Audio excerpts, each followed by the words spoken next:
It's a terrifying trend that takes place every summer. Teenagers and even adults plunging from outrageous heights into dangerous waters just for the adrenaline rush. As our Jim Murray reports, the dangers of these leaps hit close to home for us here at Inside Edition.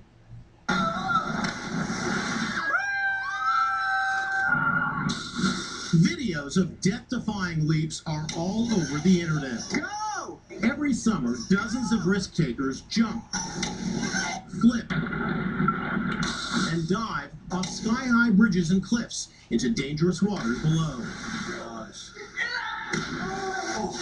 Watch as this guy climbs up and across the beams of this towering bridge as his friend eggs him on. You gotta keep going. He pitches himself off into the murky river, yet swims away unscathed. But others aren't as lucky. She's out! Both of these cliff jumpers were knocked out when they slammed into the water. You breathing? And these young men actually hit the cliff itself.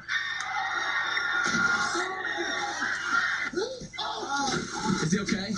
This thrill seeker crashed into wires suspended below this bridge.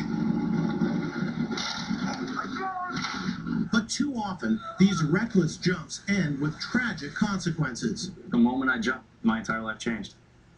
In an instant. Those consequences hit close to home at Inside Edition when we learned one of our producers, Charlie McElravy, nearly died after plunging off this bridge near Yosemite National Park in California. We thought it was going to be fun, and it just turned into a disaster. Charlie was on a houseboat with friends and family when they spotted this daunting bridge. So we climbed up the side, and three of us, I remember peering over and being like, holy cow, this is high.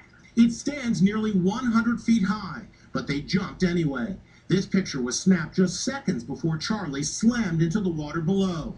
And if you hit the water wrong, jumping off this bridge into the lake below is like leaping off a 10-story building and landing on solid concrete.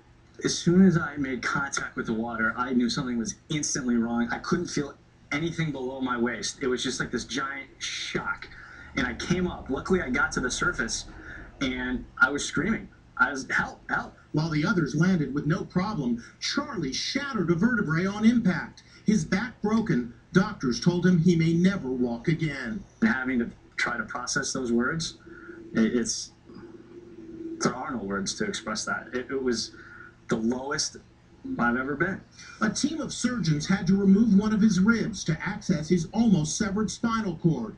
They then inserted these screws and rods in order to fuse his vertebrae back together. His mom, Ann, documented his grueling recovery. It's been a long day. Charlie left the hospital in a wheelchair and spent an additional 3 weeks at this spinal cord rehab center in Santa Clara, California, where he would slowly learn to walk again. His cousin, who jumped with him, was by his side the day he walked out of the hospital. Look at Charlie's walking.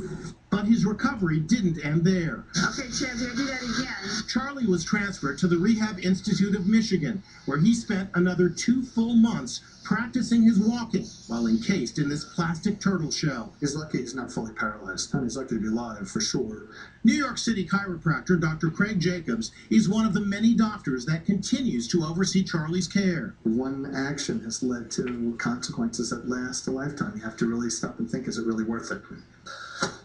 And today, Charlie still deals with constant back pain and endures weekly rehab visits, where he continues to try and strengthen his legs using state-of-the-art vibration therapy and this anti-gravity treadmill. And so far, it's helping. It feels like I'm walking how I used to walk before the accident. For the first time, Charlie went with me back to the bridge, where his life changed forever. I mean, look at this thing. Look. What were you thinking? I've done a lot of dumb things in my life, but this was by far and away the stupidest. But seeing it again wasn't easy. I've come through so much, going from, look, you may never walk again, to getting out of the wheelchair, to getting out of crutches, to getting rid of a cane, and all because of this stupid bridge. And here I am now, back here, and it's tough. Charlie now wants his journey to be a cautionary tale to anyone thinking the thrill might be worth it. It may look cool, it looks like a hell of a thing to do. It was, but I paid the consequences, and I deal with that every day of my life now. So don't do it. And Charlie, I speak for all of us here at Inside Edition when I say you have been an absolute model of courage and tenacity.